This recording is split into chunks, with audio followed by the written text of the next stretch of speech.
Welcome to Chapter 18 on Large Language Models and Generative AI. Here, we open the box on the systems behind tools like modern chatbots and see how they work without drowning in mathematics.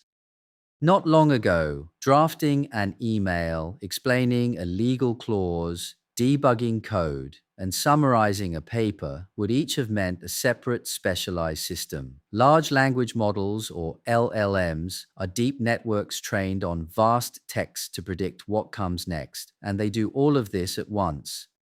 By the end of this chapter, you should be able to say what a large language model and generative AI are, describe how tokens, embeddings, and context windows work together, and explain why the transformer and attention drove so much recent progress.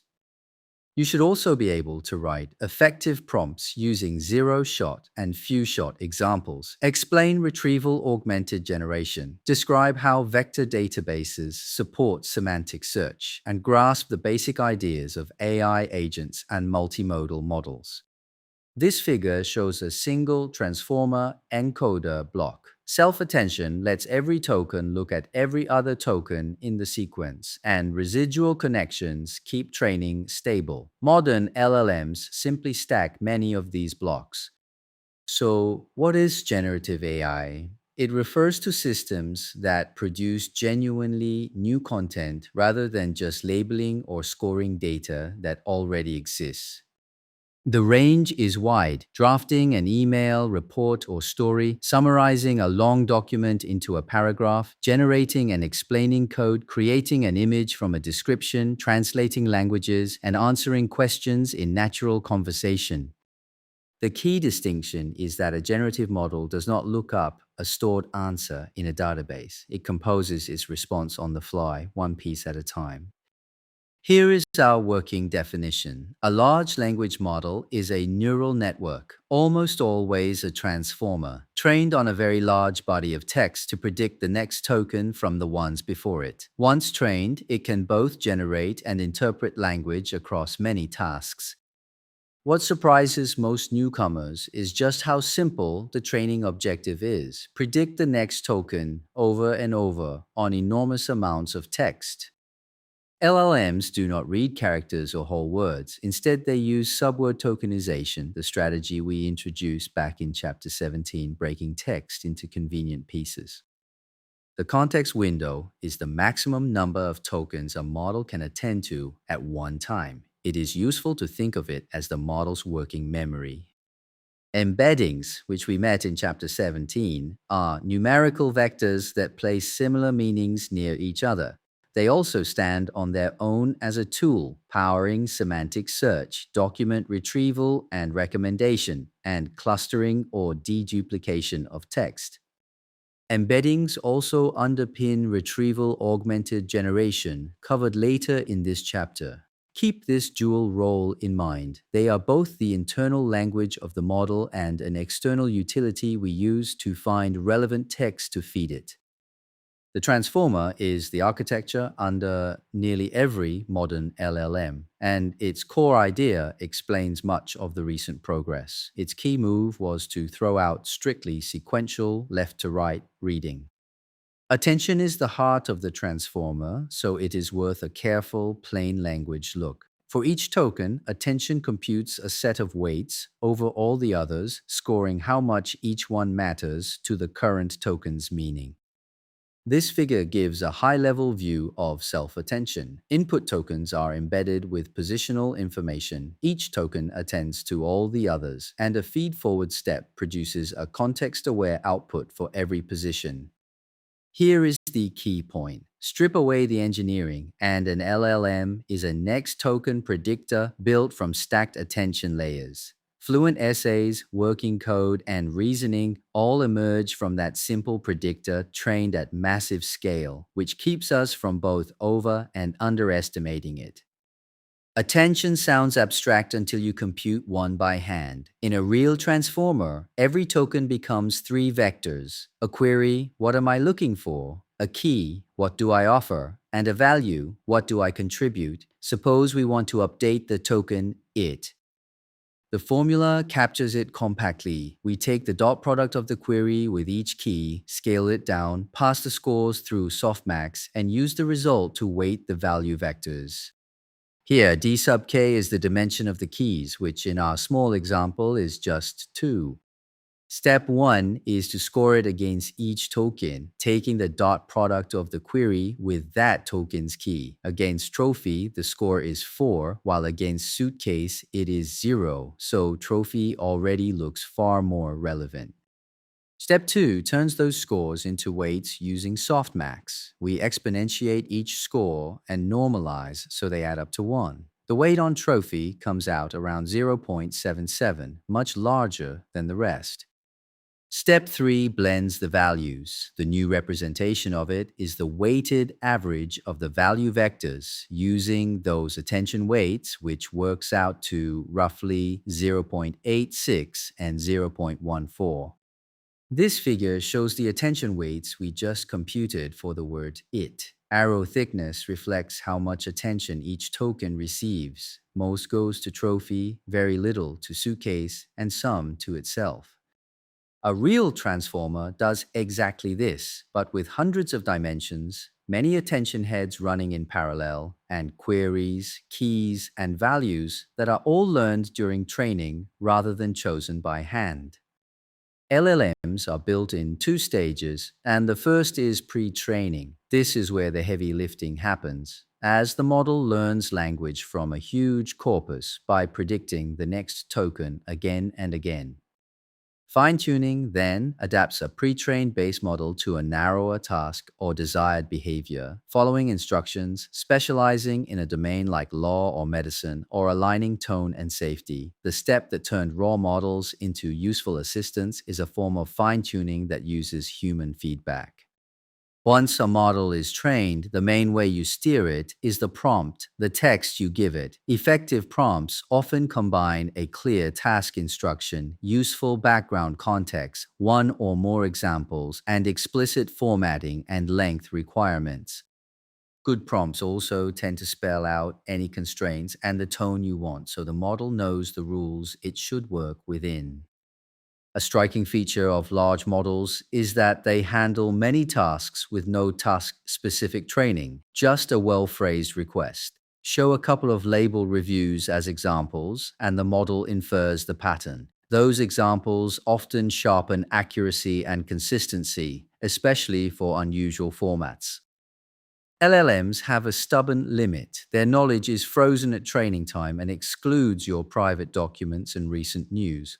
Retrieval augmented generation fixes this by fetching relevant information when the question is asked, searching a document collection for passages that match. Those retrieved passages are inserted into the model's prompt, and the model then generates an answer grounded in them. RAG is powerful precisely because it separates the knowledge from the model itself. This figure traces a retrieval-augmented generation pipeline. The query is embedded and used to pull relevant passages from a vector store, which are then combined with the query so the LLM produces an answer grounded in real sources. So, how does a RAG system find the right passages? We split documents into manageable chunks, turn each chunk into an embedding vector, store those in a vector database, embed the user's question into the same space, and retrieve the chunks closest to it. Because nearness in embedding space means nearness in meaning, this retrieves passages by what they are about, rather than by the exact words they happen to use. So far, we have treated the model as something that answers one prompt at a time. An AI agent goes further. Instead of only producing text, it can take actions in the world. An agent might search the web and summarize what it finds, read documents to extract specific information, write code and then run it, see the error and fix it, call external APIs, or query a database, and chain these steps into a multi-step workflow. The pattern is a loop. The model decides what to do next, an action is taken, the result returns as new context, and the model decides again, repeating until the task is done. Multimodal generative AI goes beyond text. The same systems can answer questions about a photo or chart, generate an image from a description, transcribe or generate speech, and reason across documents that mix text and diagrams. The underlying trick is to project different modalities into a shared representation space so the very same transformer machinery can attend across, say, words and pixels together. Now we turn to the failure modes, the most notorious being hallucination, confident, plausible output that is nonetheless false or invented. It is not a bug to be patched but follows from how these models work, so we provide context in the prompt and use retrieval to ground answers in real sources. Other safeguards help too. Ask the model to cite its sources and then check them, verify high stakes outputs against trusted references, and keep a human in the loop wherever the cost of an error is high. Because LLMs learn from human text at internet scale, they inherit its patterns, including its biases. The risks include generating harmful instructions or misinformation, reproducing discrimination, leaking private information, and over-reliance, where people trust fluent output too readily. There is also the problem of diffuse accountability when an automated answer causes harm. None of these are reasons to avoid the technology, but they are very good reasons to deploy it carefully. Evaluating an LLM application is harder than scoring a classifier because there is rarely a single correct output. A request like "summarize this report" admits many good answers and many bad ones, so judging quality takes more thought. Useful dimensions to assess include accuracy and factuality, helpfulness and completeness, safety, consistency, and citation quality, and ultimately human preference. Do people judge the output better than the alternatives? For a RAG system, you must evaluate both halves of the pipeline. Did retrieval surface the right passages, and did generation actually use them faithfully? Time for some Python practice. The fastest way to feel what a modern model can do is simply to call one and watch it work. This code loads a small pre-trained model and runs sentiment analysis on a couple of sentences, printing each predicted label with its confidence. It then loads a compact text generation model and continues a prompt with a few new tokens, all running locally. Our next example moves to retrieval. RAG begins with retrieval, and retrieval begins with embeddings, so let us build a small semantic search. This code loads a compact sentence embedding model, encodes a handful of documents into vectors, and embeds a query the same way. It then uses cosine similarity to find the document closest in meaning and prints the best match with its score. Notice the query shares almost no words with the answer about clustering, yet semantic search still finds it because the embeddings place unlabeled data near without labels in meaning space.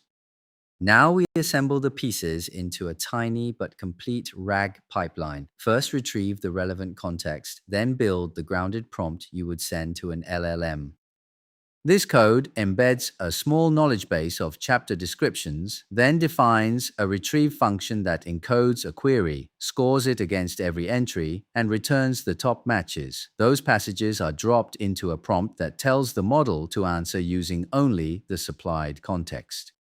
Here is our case study. A large organization has thousands of internal documents, and employees waste hours hunting for answers buried in them. The company wants an assistant that replies in plain language, grounded in those documents, without exposing anything an employee should not see.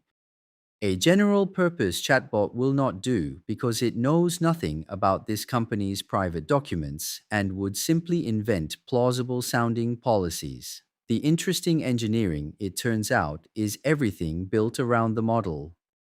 The snippet that follows shows how a pre-trained pipeline can be applied to representative text from this knowledge assistant scenario, giving a feel for how the model behaves on real-sounding inputs.